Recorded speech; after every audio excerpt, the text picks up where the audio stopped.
Jadi mobil ini banyak yang bilang sangat tidak nyaman. Handlingnya juga sangat limbung. Terus juga larinya B aja gitu ya. Nggak kenceng tapi ya dibilang lemot juga nggak terlalu lemot juga sih ya. Tapi mobil ini masih dijual sampai sekarang, harganya nggak murah, udah gitu harga secondnya pun juga bertahan. Nah, apa sih rahasianya di balik kekurangan itu semua? Kok masih bisa jadi andalan gitu? Dan temen gua yang beberapa kali nyobain banyak mobil ya, tapi dia pakai mobil ini, padahal dia sering review juga, sering ya begitulah, seneng sama mobil gitu ya. Tapi mobilnya beginian, kenapa? Karena yang pertama ini mobil ya, kalian tahu kan Honda tuh bikin terus namanya LSUV, low SUV, waktu mereka ngeluarin BR-V.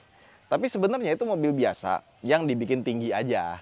Jadi basicnya itu emang bukan SUV. Nah ini tuh beneran SUV ya. Kalau kita lihat mesinnya nih, contoh. Tahu nggak kenapa mobil ini salah satu yang membuat tidak fun to drive ya. Jadi mobil itu biar bagus handlingnya, itu biasanya mesinnya ditaruh di bawah, ya kan? Biar center of gravity-nya itu bukan di atas. Kayak contoh kalian buka kap mesinnya CR-V atau X-Trail, mesinnya kan di bawah banget ya. Yang ini justru mesinnya ditaruh di atas, dipentokin gitu ke atas, bener-bener dibikin tinggi. Kenapa gitu? Karena mesin ini diciptakan untuk bisa menerjang banjir.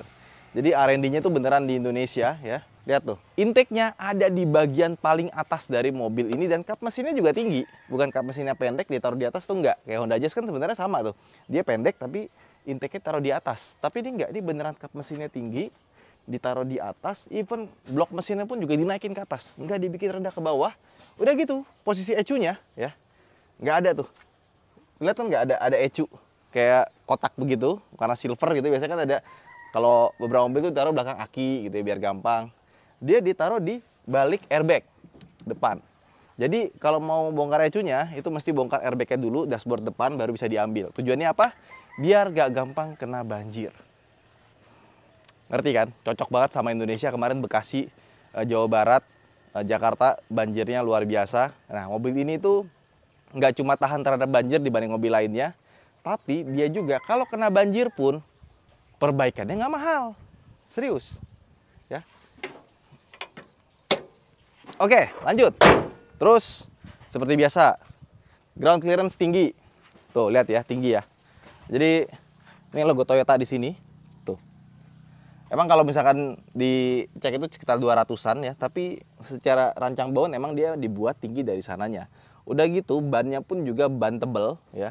Ini peleknya sebenarnya cuma 17, tapi lihat deh, 215 60 tebel sekali. Udah gitu, udah tebel dan kawan-kawannya ya, dia punya penggerak roda belakang alias rear wheel drive. Jadi kalau misalkan kalian mau tanjak-tanjakan, jalan-jalan jelek ya, at least ini bisa diandalkan dibandingkan dengan FWD buat lewat jalan yang rusak.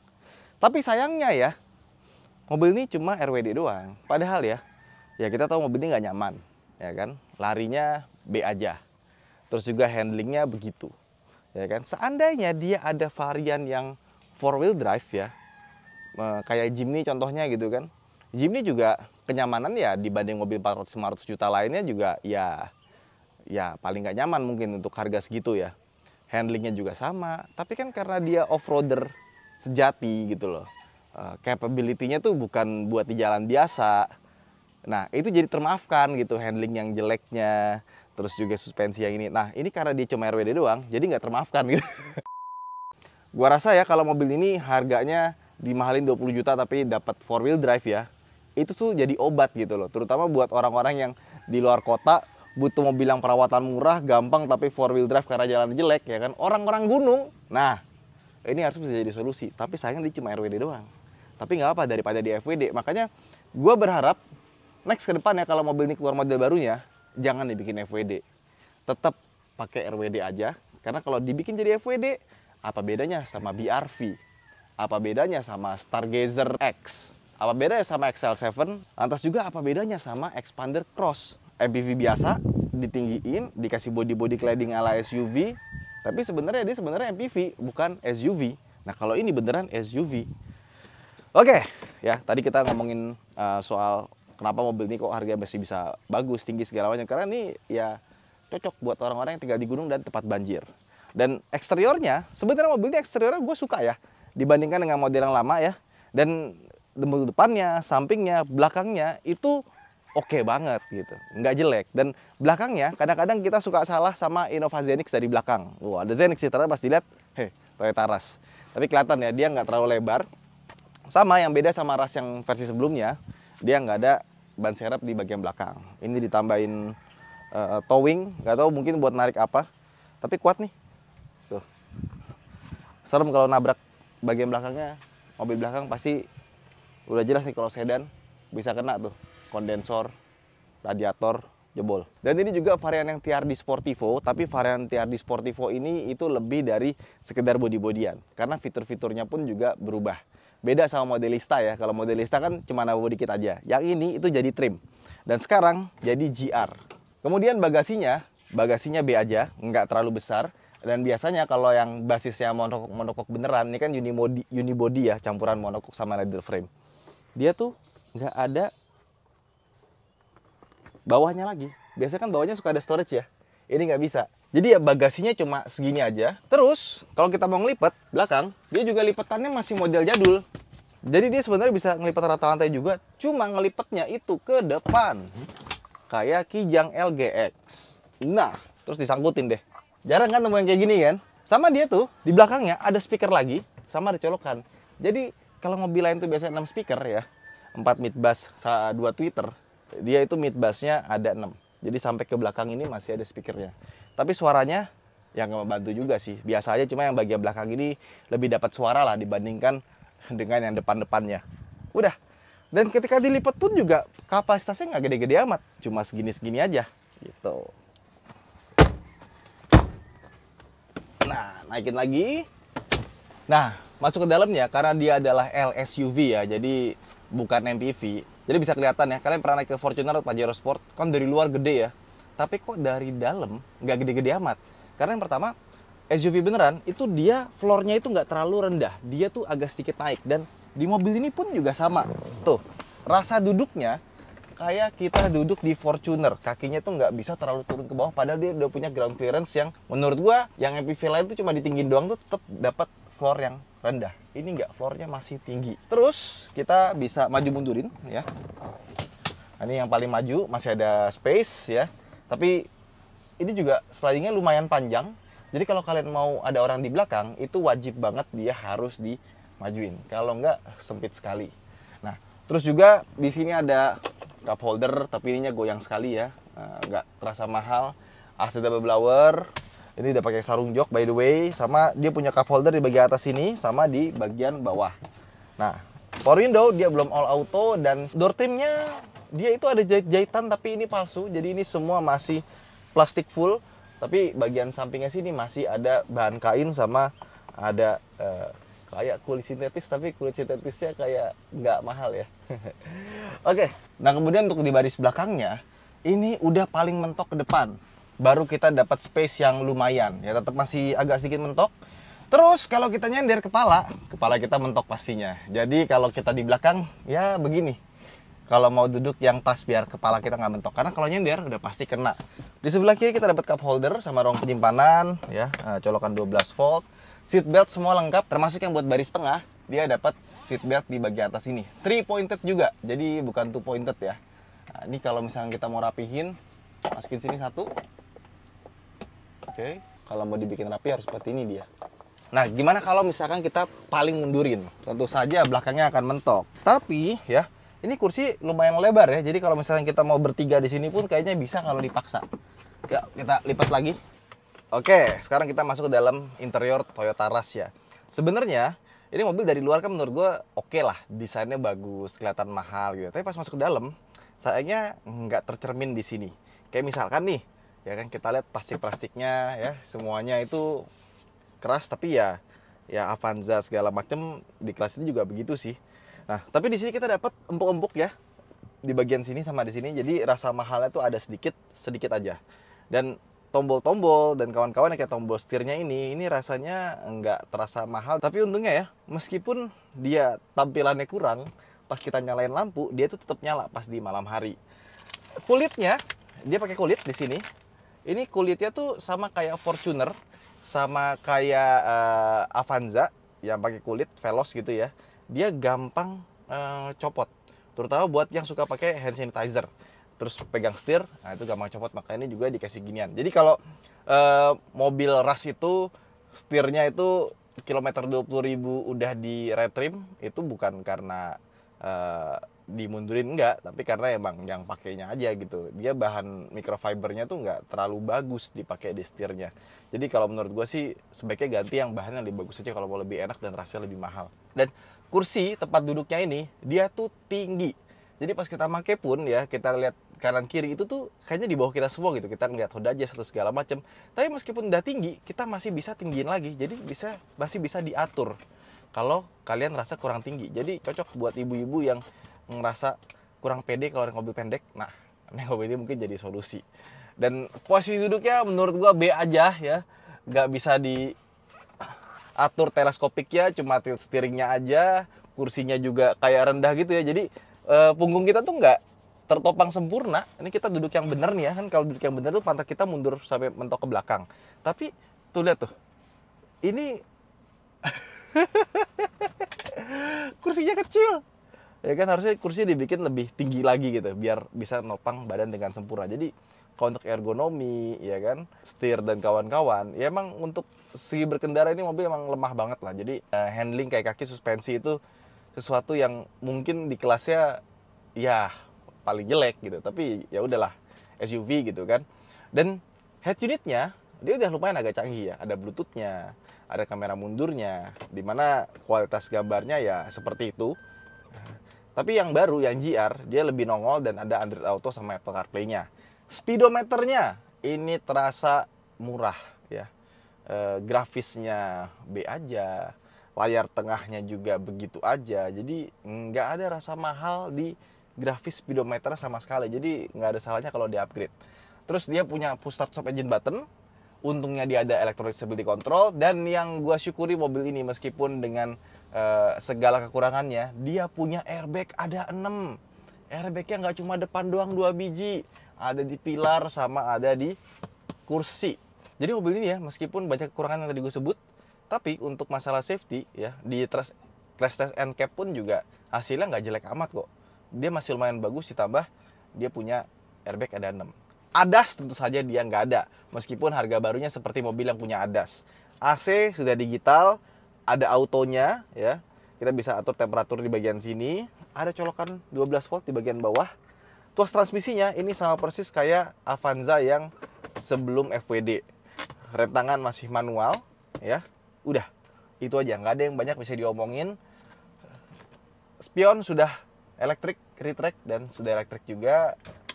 Tombol porido yang auto juga cuma depan doang. Nah, di sini ada tempat buat kacamata ya, ada lampu individual dan di sini ada tombol buat ngatur door ya. Jadi kalau misalkan buka pintu dia nyala. Ya. Nyalanya pun juga matinya juga pelan-pelan ya, nggak kasar gitu. Dan kalau kita mau nyalain dua-duanya mesti pencet dua-duanya gini. Nah, sama di bagian sini ini yang gue suka sih. Dia tuh ada lampu sama ada kacanya. Jadi kalau buat malam-malam itu enak. Tapi masalahnya adalah ini sun visor-nya itu deket banget ke kepala. Nih jaraknya cuma segini. Jadi kalau kita mau ngaca pun, ngacanya itu ngezoom. Terlalu nempel. Ya begitulah. Nah, sekarang kita mundur aja. Kita mau bawa jalan-jalan. Ini mobil, karena dia mesinnya sama kayak Avanza, 1500 cc, tenaganya nggak nyampe 110 HP, RWD lagi ada power loss-nya, bannya gede, ya kan? Otomatis larinya pun juga jadi terkoreksi ya.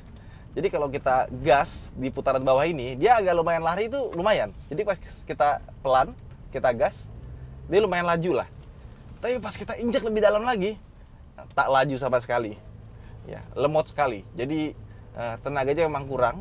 Dan kalau kalian beli mobil beginian, sebaiknya ambil yang manual saja, terutama kalian di gunung ya. Suspensinya tentu saja keras ya. Cuma ketolong sama diameter ban yang besar dan tebal. Jadi kalau misalkan pakai mobil ini tekanan bannya di set di 3132 ya. Itu sweet spot sih menurut gua. Mobil ini jadi nggak terlalu keras-keras amat. Nah, tapi guncangan ya tetap ada. Terutama di tol kecepatan tinggi 120 140, udah mesinnya meraung. Tuh. Transmisinya juga lembut, suara raungan mesin lumayan masuk ke dalam, larinya kurang. Ya, ini mobil yang bener-bener cuma buat dipakai jalan aja gitu. Mau menikmati berkendara itu menurut gue kurang banget gitu. Jadi emang kayak bawa Jimny lah. Gimana sih, cuma Jimny tapi nggak 4x4 gitu. Larinya B aja. Apalagi kalau misalkan mobil ini kita bawa isinya 7 orang. Berat ya kan. Makin lemot lagi rasanya. Tapi pertanyaannya kenapa di Avanza mesin 1.5 ini ya, Avanza yang RWD ya, itu larinya oke loh. Nggak lemot loh. Tapi di mobil ini kenapa kok jadi lemot? Nah itulah. Karena dia form faktornya sebuah SUV, bannya lebih besar, ya kan, dan tebal juga, otomatis diameternya pun berubah dan membuat mobilnya jadi terasa lemot. Udah gitu, yang paling berasa tuh di transmisinya ya, karena transmisinya nih kurang lebih sama kayak Avanza tahun 2007 ya. Masih mirip-mirip, rasionya juga mirip-mirip. Jadi kalau misalkan kita bandingin sama mobil modern zaman sekarang, mungkin untuk tahun 2007, 2006 ya oke lah. Emang zaman dulu kan tahun 2010 ke bawah Matic tuh lemot-lemot ya, Gear AT. Tapi sekarang zamannya CVT. Dan dulu CVT itu pertama kali gue nyobain di Honda Jazz yang IDSI itu kan emang lemot ya. Tapi kesini-sini CVT itu sekarang malah lebih bagus dibandingkan dengan Gear AT. Tapi nggak dengan durability-nya. Jadi secara performance, secara kiritan bahan bakar, CVT itu bisa lompat jauh. Kayak misalkan contoh Expander. Expander yang CVT sama yang Gear AT itu enakan yang CVT ke mana-mana. Transmisinya lebih gesit ya. Rasa raungnya masih ada tetap. Dan yang kedua, dia punya bahan bakar terutama kalau kita cruising di 80-100 RPM rendah, itu bisa mudah dapetin 116 atau 118. Which is ya itu susah didapetin di Gear AT kayak gini, kecuali Gear AT-nya dibikin rasionya benar-benar dibikin ke CVT, di ujungnya tuh benar-benar diujungin pas bawa 100 tuh RPM bisa di bawah 2000 gitu ya. Bisa jadi irit. Tapi di mobil ini Gear AT ya seperti itulah. Handling juga sebenarnya handling ini no issue kalau kalian bawanya pelan. Tapi kebanyakan gue nggak tahu kenapa ya. Gue kemarin tuh di Kalimantan itu banyak banget rasa Materios ngebut. Udah pasti manual tuh, nggak mungkin matic tuh, ya kan? Dia ngebut, kenceng, tikungan, beloknya juga kenceng. Gue heran tuh di dalamnya apa dia nggak mabok kali ya? Kalau kita pelan gini ya, belok gitu, nggak nyampe 40, ini mobil fine-fine aja gitu. Lewatin jalan jelek juga kita pelan gitu, fine-fine aja. Tapi once kita naikin kecepatan itu baru berasa. Mungkin kalau kalian biasa naik Grand Max, Luxio, FPV atau semua jenisnya itu nggak terlalu masalah ya. Tapi kalau kalian udah biasa bawa Expander, bawa Stargazer, bawa BRV yang baru, yang udah kenyamanannya udah satu tingkat di atas ini, itu akan berasa, oh mobil ini tuh kayaknya kurang banget gitu, handling dan kawan-kawannya. Tapi ya itu harga yang harus dibayar karena dia SUV tadi. Karena kalau kalian beli mobil yang gue sebut-sebutin tadi, ketika kena banjir atau semacamnya, belum tentu lebih tangguh ya, dan juga belum tentu perbaikannya lebih murah. Tuh, larinya ada tuh, tapi udah ke atas hilang. Jadi buat jengat sekali ada teng gitu. Habis itu ngeng.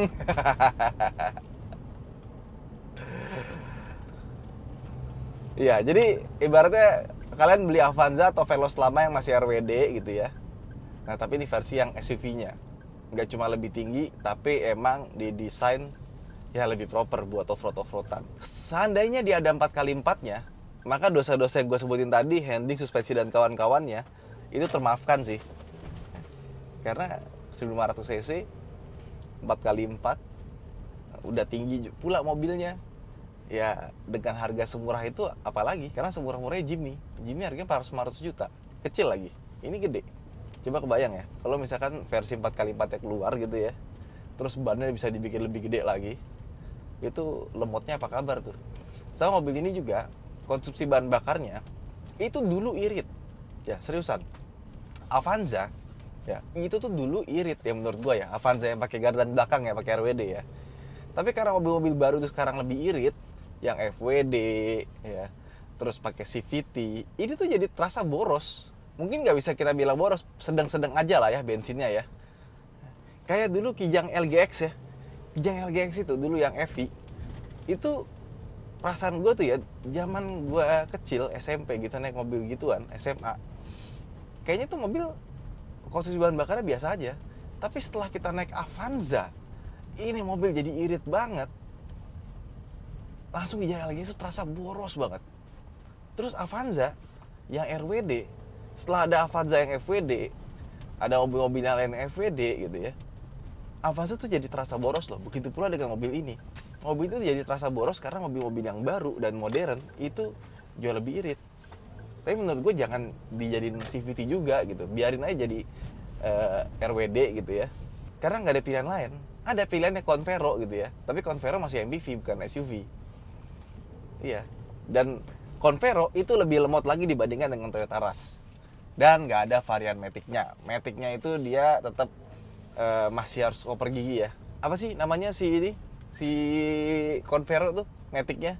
Lupa gua, coba komen di bawah deh. Dia juga punya push start stop engine button sama keyless entry ya.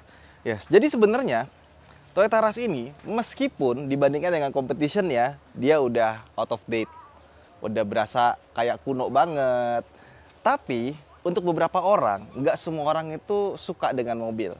Nggak semua orang itu butuh mobil buat kesenangan. Tapi ada juga orang yang butuh mobil itu cuma buat anterin dia ke poin A ke poin B tanpa harus mikir panjang, tanpa harus ngeluarin perawatan yang banyak ya. Ya paling ini cuma servis biasa, ganti aki, ganti ban ya. Kaki-kakinya lumayan awet, tapi yang depannya nggak sawet itu. Jadi memang mobilnya adalah mobil yang cocok buat orang-orang yang nggak mau pusing soal kendaraan. Pokoknya buat kalian tinggal di gunung, buat kalian yang jalannya jelek, jalannya di rumah atau ke kantor, ya ini pilihannya.